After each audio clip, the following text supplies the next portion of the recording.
जेको आहे कॉन्सोनेंट आहे, पर इन जो आवाज़ ॾिसो, आवाज़ ते फोकस कयो त आवाज़ आहे एम, एम ॾिसो एम, त हिते बि छा ईंदो एन, N M N A, N M N A, N M N A, N M N A, त इहो अ एम एन ए कोन थींदो, अ एम एन कंदासीं त इहो ग़लति थींदो। ठीकु, अॼु जे हिन वीडियो में पाण ज़िक्र कंदासीं एरर डिटेक्शन जो। जी हाँ, एरर डिटेक्शन, जंहिंजो सिंधी में मतिलबु आहे त ग़लती ॻोल्हणु।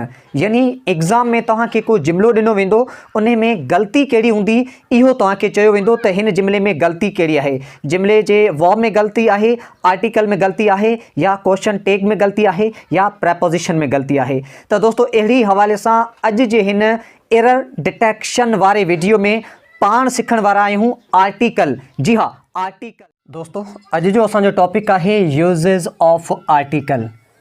त आर्टिकल खे असां किथे इस्तेमालु कयूं? असांजा दोस्त ड्यूरिंग द एग्ज़ाम आर्टिकल सां रिलेटेड खोड़ सारी मिस्टेक्स कंदा आहिनि, त उन जे लाइ अॼु मां एरर डिटेक्शन में तव्हांखे यूज़ ऑफ आर्टिकल ॿुधाईंदुसि। ठीकु आहे, त पहिरियों असांजो हिते आहे डेफिनेट आर्टिकल। दोस्तों आर्टिकल जा ॿ काइंड थियनि था, हिकिड़ो आहे इनडेफिनेट आर्टिकल, ॿियो आहे डेफिनेट आर्टिकल। ठीकु आहे, आर्टिकल टोटल टे थियनि था, हिकिड़ो आहे ए, ॿियो आहे एन, टियों आहे द।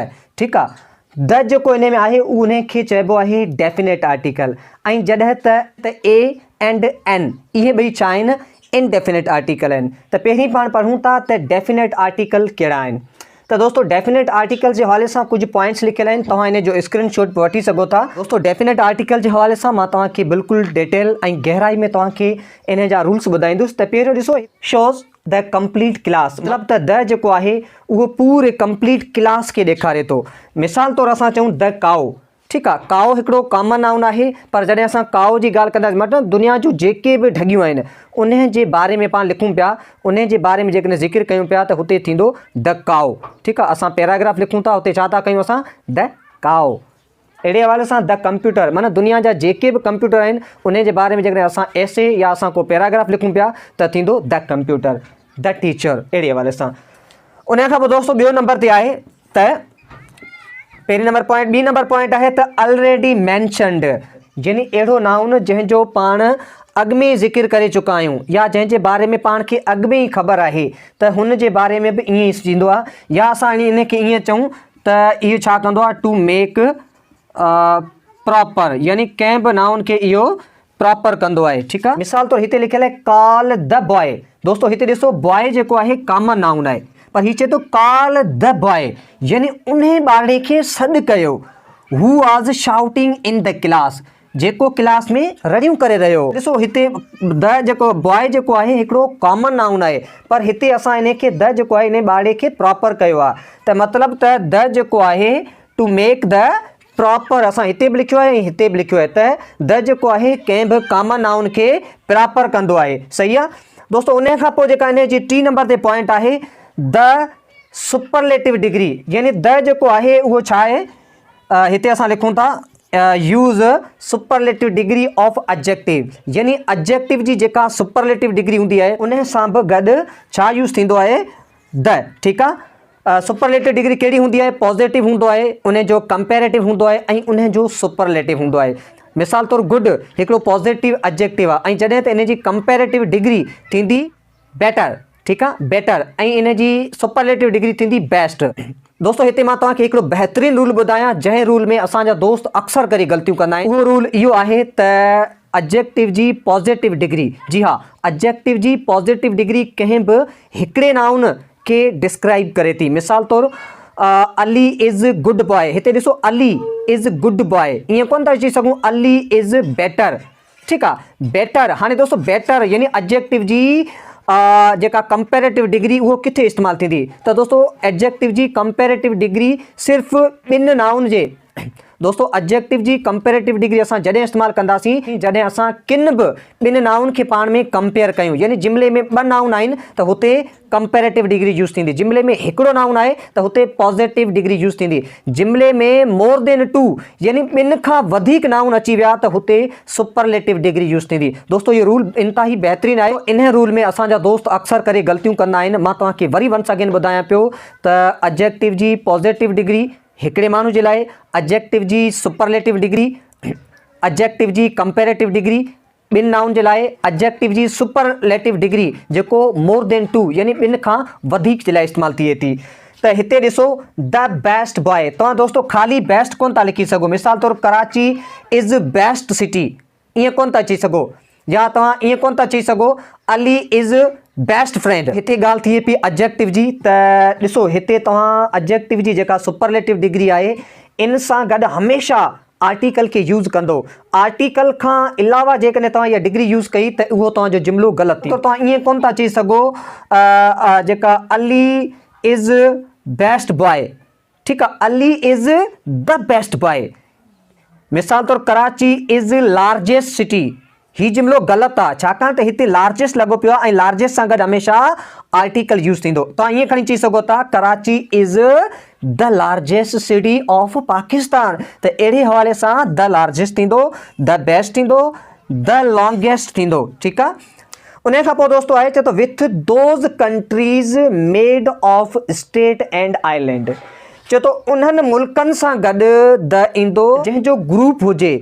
मिसाल तौरु पाकिस्तान कुझु मुख़्तलिफ़ स्टेट जो ठहियलु कोन्हे, मुख़्तलिफ़ रियासतूं पाकिस्तान में कोन्हे, पाकिस्तान हिकिड़ो सिंपल कंट्री आहे जेको इस्लामिक कंट्री आहे, ठीकु आहे। त उन सां गॾु तव्हां कॾहिं बि द इस्तेमालु करे कोन था सघो। ऐं जॾहिं त USA यूनाइटेड स्टेट अमेरिका, त हीअ ॾिसो मुख़्तलिफ़ इन में स्टेट आहिनि, त अहिड़ो कंट्री जेको मुख़्तलिफ़ स्टेट्स खां मिली करे ठहियो हुजे, जंहिंमें मुख़्तलिफ़ स्टेट हुजनि, त हुते यूज़ थींदो द। मिसाल तौरु द नेदरलैंड, त नेदरलैंड आहे उन में बि मुख़्तलिफ़ स्टेट थियनि पियो, त जेके कंट्रीज़ जिन में मुख़्तलिफ़ स्टेट हुजनि हुते बि आर्टिकल द इस्तेमालु थींदो। दोस्तो डेफिनेट आर्टिकल जे हवाले सां हिते कुझु ॿियूं पॉइंट्स लिखियूं आहिनि जेके तव्हांजे लाइ सिखणु इंतिहाई ज़रूरी आहिनि। त दोस्तो द जेको आर्टिकल आहे उहो रिवर्स यानी नदियुनि जे नालनि सां गॾु बि अचे थो, जीअं आहे the Indus river, the Ganga, the Jamuna, अहिड़ी तरीक़े। ॿियो नंबर पॉइंट आहे त द सीज़ यानी समुंडनि जे नाले सां गॾु बि द इस्तेमालु थींदो आहे। जहिड़े तरीक़े सां the Arabian sea, the black sea, the red sea. उन खां पोइ आहे द डायरेक्शन यानी द जेको आहे उहो डायरेक्शन में इस्तेमालु थींदो, जीअं आहे the east, the west, the north, the south. जॾहिं बि तरफ़ जी ॻाल्हि अचे थी, डायरेक्शन जी ॻाल्हि अचे थी, त उन सां गॾु द इस्तेमालु थींदो। दोस्तो उन खां पोइ आहे द न्यूज़ पेपर यानी न्यूज़ पेपर जॾहिं अख़बारनि जी ॻाल्हि अचे थी, ठीकु आहे, ही पॉइंट थी वई। हाणे इहो आहे त द न्यूज़ पेपर, त जॾहिं कंहिं अख़बार जी ॻाल्हि अचे थी तॾहिं बि द इस्तेमालु थींदो। जहिड़े तरीक़े सां आहे the Dawn, the Kawish, the Mehran, the Express. त अहिड़े तरीक़े सां जेके बि न्यूज़ पेपर्स आहिनि उन्हनि जे नाले सां गॾु बि द इस्तेमालु थींदो आहे। उन खां पोइ द हॉली बुक जेके बि पाक किताब आहिनि, जी हा दोस्तो, जेके बि पाक किताब आहिनि उन्हनि सां गॾु बि द इस्तेमालु थींदो। जहिड़े तरीक़े सां द क़ुरान, द बाइबल। त प्यारा शागिर्दो, मूंखे उमेदु आहे त जिन दोस्तनि जिन शागिर्दनि इन वीडियो खे लास्ट ताईं ॾिठो हूंदो, गौर सां सम्झियो हूंदो, उहे दोस्त हाणे एग्ज़ाम में आर्टिकल सां रिलेटेड अ एंड एन इहे ॿई इनडेफिनेट आर्टिकल जा क़िस्म थियनि था। ऐं जॾहिं त जेको द आर्टिकल जेको आहे न इहो डेफिनेट आर्टिकल जो हिकिड़ो क़िस्म आहे। त पहिरीं मां तव्हांखे शॉर्टली इन्हनि जे बारे में ॿुधायां थो ऐं पोइ पाण अचूं था किथे किथे इस्तेमालु थींदो आहे। द जो रूल बि इंतिहाई सिखणु असांजे लाइ ज़रूरी आहे ऐं अक्सर दोस्त द में तमामु घणियूं ग़लतियूं कंदा आहिनि। त दोस्तो हाणे असां सिखूं था त अ किथे इस्तेमालु कजे एंड एन किथे इस्तेमालु कजे, ठीकु आहे। काफ़ी दोस्तनि रटो हणी ईअं यादि कयो आहे त जेके लफ़्ज़ वॉवल्स खां शुरू थियनि था हुते हमेशह एन इस्तेमालु थींदो। त दोस्तो अहिड़ा लफ़्ज़ जेके कंहिं आर्टिकल खां शुरू थियनि यानी उन जो पहिरियों अखर आर्टिकल हुजे ऐं उहे एन अचे, ईअं हरगिज़ न आहे। इहो असांखे रटो हणी ग़लति तरीक़े खां सेखारियो वियो आहे। दोस्तो पहिरीं असां अचूं था अ ते, त अ हुते इस्तेमालु थींदो जंहिंजो आवाज़ कॉन्सोनेंट हुजे, ठीकु आहे, जंहिंजो आवाज़ कॉन्सोनेंट हुजे। मिसाल तौरु ॾिसो जेको आहे बॉय छा आहे, इन जो कॉन्सोनेंट आवाज़ आहे त बेबदक, ठीकु आहे। बॉय इन जो वॉविल वारो साउंड कोन्हे दोस्तो, वॉविल वारो साउंड हमेशह अलिफ अख जो हूंदो यानी अ इहो आहे वॉविल साउंड। त अहिड़ा लफ़्ज़ जेको त दोस्तो अहिड़ा लफ़्ज़ जिन जो पहिरियों अखर अलिफ अख जो हुते यूज़ थींदो एन, ठीकु आहे। त दोस्तो वरी मां तव्हांखे ॿुधायां त अहिड़ा नाउन जिन जो आवाज़, जी हा, आवाज़ अलिफ अख जो आहे त ईंदो एन, अलिफ अख जो नाहे त ईंदो अ, वेरी सिंपल। मां तव्हांखे डिगी कहानी हिते कोन थो कयां, डिगी का ॻाल्हि कोन पियो कयां, हिते सिंपल ॿुधायां पियो त हुते ईंदो जिन जो आवाज़ कॉन्सोनेंट जो हूंदो, यानी अलिफ अख जो न हूंदो। अलिफ अख जो आवाज़ आहे त ईंदो एन, अलिफ अख जो आवाज़ नाहे त ईंदो अ। ठीकु आहे दोस्तो, उन्हनि लफ़्ज़नि सां शुरू थींदो जिन जो आवाज़ कॉन्सोनेंट जो आवाज़ हुजे। ठीकु आहे, ऐं एन हुते यूज़ थींदो जंहिं लफ़्ज़ जो आवाज़ वाविल वारो हुजे। वाविल मां मुराद अलिफ अख जो आवाज़ हुजे। ठीकु आहे, उन जो पहिरियों अखर जेको आहे उन जो आवाज़ अलिफ अख जो हुजे, हुते यूज़ थींदो एन। ठीकु आहे, मिसाल तौरु मां तव्हांखे हींअर ॿुधायां थो त ॾिसो हीअ आहे डॉर, त हिते आवाज़ छा जो शुरू थिए पियो, डी जो, डॉर अलिफ अख जो थिए पियो या डेल जो थिए पियो, डेल जो थिए पियो, त हिते यूज़ थींदो अ।